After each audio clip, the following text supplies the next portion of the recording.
সুপ্রিয় দর্শক, আসসালামু আলাইকুম। আপনাদের সবাইকে স্বাগত জানাচ্ছি এখনকার আলোচনায়। আপনাদের সঙ্গে আছি আমি সিরাজুল ইসলাম। দর্শক, ইরান হরমুজ প্রণালী থেকে টোল কালেক্ট করার জন্য আইআরজিসি টোল কালেক্ট নামে একটি জাহাজ হরমুজ প্রণালীতে রেখেছে। হরমুজ প্রণালী দিয়ে যে সমস্ত জাহাজ চলাচল করছে তাদের কাছ থেকে টোল কালেক্ট করছে এই জাহাজ। আমেরিকা যখন ইরানকে বলছে হরমুজ প্রণালী সম্পূর্ণ উন্মুক্ত করে দিতে হবে এবং কোনো টোল কালেকশন করা যাবে না, তখন আইআরজিসি এই ব্যবস্থা নিল। এরপর সে চমৎকার খবর হচ্ছে যে কাতার কিন্তু ইরানের এই টোল কালেকশনের প্রতি প্রাথমিক সমর্থন জানিয়েছে। এপাশে আইআরজিসির একজন শীর্ষ পর্যায়ের কর্মকর্তা, তিনি হচ্ছেন brigadier general Yadullah Jawaani.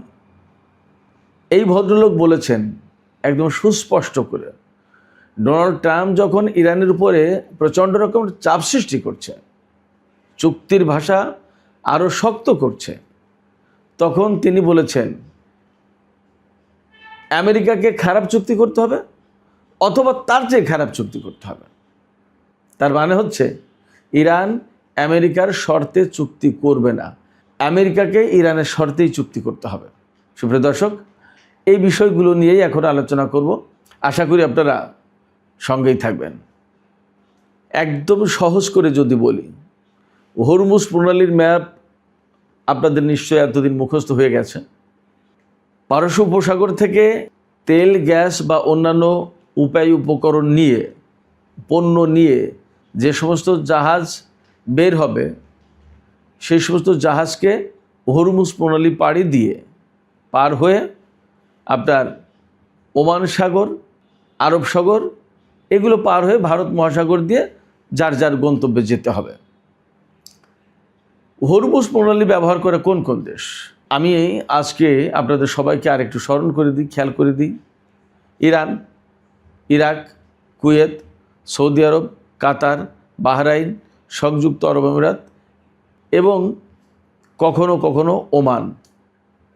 Oman অল্পই ব্যবহার করে। ওমানের মূল কাজটা মূলত ওমান উপসাগর, ভারত মহাসাগর এই এরিয়াতেই চলে। তো এতগুলো দেশ এই হরমুজ প্রণালী ব্যবহার করে পণ্য পাঠায় বিভিন্ন দেশে।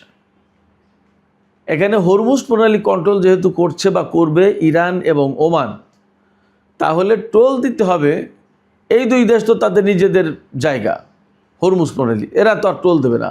বাদ বাকি টোল দিতে হবে ইরাক, কুয়েত, সৌদি আরব, বাহরাইন, কাতার, সংযুক্ত আরব আমিরাত, 6টা দেশকে। যাওয়ার পথেও টোল দিতে হবে, আসার পথেও টোল দিতে হয়তোবা। তো তাহলে বিপুল অঙ্কের টোল উঠবে। আমরা শুনেছি প্রাথমিকভাবেই যে প্রতিটা জাহাজ থেকে ব্যারেল প্রতি যদি $1 করেও টোল নেওয়া হয়, তাহলে যে জাহাজে 20 লাখ ব্যারেল তেল আসছে, সেই জাহাজ থেকে $20 লাখ টোল আয় হয়ে গেল, ইনকাম হয়ে গেল। এইরকমভাবে প্রতিদিন যদি 50টা জাহাজ যায়, তাহলে প্রতিদিন $10 কোটি ইনকাম হয়ে গেল। এর যদি একদম সিম্পলি 50-50 ভাগ করে নেয় ইরান এবং ওমান, তাহলে একদিন $5 কোটি এক এক দেশের ইনকাম। তো এই নগদ সুবিধা এতদিন ছেড়ে দিয়েছে ইরান, এখন আর দিতে চাইছে না। এবং এখানে আমি আপনাদেরকে আরেকটু নিশ্চিত করি যে ইরান এবং ওমান এখন যে টোল আদায় করার চেষ্টা করছে, এটা শুধুমাত্র টাকার দিক তাকিয়ে না, নগদ ডলারের দিক তাকিয়ে ব্যাপারটা তা কিন্তু না। এটা তো একটা অংশ বটেই। ইরান তো বলছে যে আমেরিকা এবং ইসরায়েল কেন তার উপর যুদ্ধ চাপিয়ে দিল, এর যে ক্ষয়ক্ষতি হয়েছে তারা কি দেবে? যদি তারা না দেয়, তাহলে তারা এই ক্ষয়ক্ষতি কোথা থেকে উদ্ধার করবে? ফলে টোল আদায় করবে। এটা একটা বিষয়। এবং আরও প্রশ্ন হচ্ছে, উপসাগরীয় অঞ্চলের দেশগুলো তাদের তেল, গ্যাস পরিবহনের জন্য কেন এই টোল দেবে? এ প্রশ্নও কিন্তু আসতে পারে।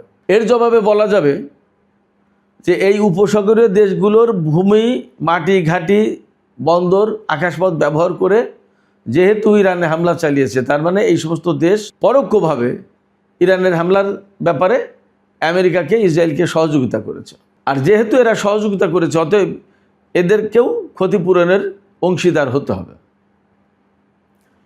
তো এটা তো গেল টাকার প্রশ্ন, টাকার এই টোল আদায়ের পক্ষে যুক্তি।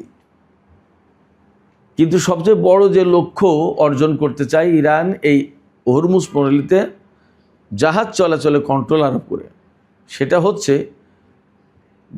জাহাজ চলাচলের নামে যেন আমেরিকা এবং ইসরায়েল এই অঞ্চলে অবাধে চলাচল করতে না পারে, অস্ত্র ব্যবসা যাতে এই অঞ্চলে চালাতে না পারে, যাতে এই অঞ্চলের কোনো ঘাঁটিতে আমেরিকা নতুন করে জাহাজে করে অন্তত অস্ত্র না আনতে পারে, আর ইরানের বিরুদ্ধে নতুন করে সামরিক ঘাঁটিগুলোকে প্রস্তুত করতে না পারে অস্ত্র সজ্জিত করে। এই কারণে ইরান এই হরমুজ প্রণালীতে টোল আদায় করতে চায়, প্লাস কন্ট্রোল করতে চায়। আমেরিকা এখানে কোনো মতেই রাজি না। আমরা 2-3 দিন আগে যে চুক্তির কথা শুনেছিলাম যে দুই পক্ষ সমঝোতায় পৌঁছেছে, এখন ডোনাল্ড ট্রাম্প সিগনেচার করলেই ফাইনাল হবে। ওই ফাইনালটা করতে পারেনি ইসরায়েলের চাপে। আমি আগেও বলেছি, এখনও বলছি, ইসরায়েলের চাপে এবং আমেরিকার ভেতরে যে সমস্ত যুদ্ধবাজ লোকজন আছে তাদের চাপে। ডোনাল্ড ট্রাম্প নিজেও চাইছে না এই চুক্তিতে সই করতে, কিন্তু তার সামনে চুক্তি করা ছাড়া কোনো উপায় নেই। কিন্তু যখন ইসরায়েল চরমভাবে তার উপরে চোখ রাঙানি দিচ্ছে, এই চোখ রাঙানি খেয়ে ডোনাল্ড ট্রাম্প কিন্তু আবার শক্ত হয়ে দাঁড়াচ্ছে এবং বলছে যে না না না, এইগুলো না করলে আমি ইরানের সাথে চুক্তি করব না। এইগুলো না করলে যে চুক্তি করবো না, সেইগুলোর ভিতরে 3টা জিনিস থাকছে। একটা হচ্ছে পরমাণু স্থাপনা একদম বন্ধ করতে হবে, সমৃদ্ধ ইউরেনিয়াম আমেরিকার হাতে তুলে দিতে হবে, আর হরমুজ প্রণালী পুরোপুরি খুলে দিতে হবে, কোনো টোল আদায় করা যাবে না। আর ইরানের পক্ষ থেকে পরিষ্কার বক্তব্য হচ্ছে যে কোনো মতেই ইরান এই শর্তের একটাও মানবে না। এই জন্য আজকে ইরানের আইআরজিসির শীর্ষ পর্যায়ের commander brigadier general Yadullah Jawaani তিনি বলেছেন ডোনাল্ড ট্রাম্পকে উদ্দেশ্য করে, ডোনাল্ড ট্রাম্পকে এখন 2টো পথ বেছে নিতে হবে। তার সামনে 2টো পথ খোলা আছে। একটা পথ হচ্ছে হয় খারাপ চুক্তি করা, আর না হয় তার চেয়ে আরও খারাপ চুক্তি করা।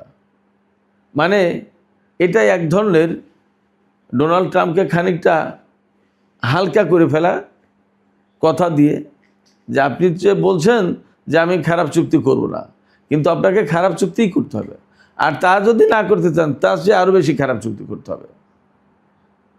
মানে কীরকম? ধরুন একজন ভিক্ষুক, কথার কথা, আমি জাস্ট উদাহরণ দিচ্ছি, আমি ছোট করার জন্য কাউকে কিছু বলছি না। একজন ভিক্ষুককে আপনি 20 টাকা ভিক্ষা দিলেন। আজকাল অনেক ভিক্ষুক আছে না যে 5 টাকা 2 টাকা দিলে নিতে চায় না, তো 20 টাকা ভিক্ষা দিলে সে আপত্তি করলো। কথার কথা, আমি জাস্ট একটা এক্সাম্পল দিচ্ছি। আপনি সেখান থেকে বললেন আচ্ছা ঠিক আছে 20 টাকা আপত্তি, নাও 15 টাকা, অর্থাৎ 5 টাকা কমিয়ে দিলেন। কথার কথা, ডোনাল্ড ট্রাম্পের ব্যাপারটা ঠিক এই রকম হচ্ছে। ইরান বলছে যে খারাপ চুক্তি করবে না, তো এর চেয়ে খারাপ চুক্তি করতে হবে।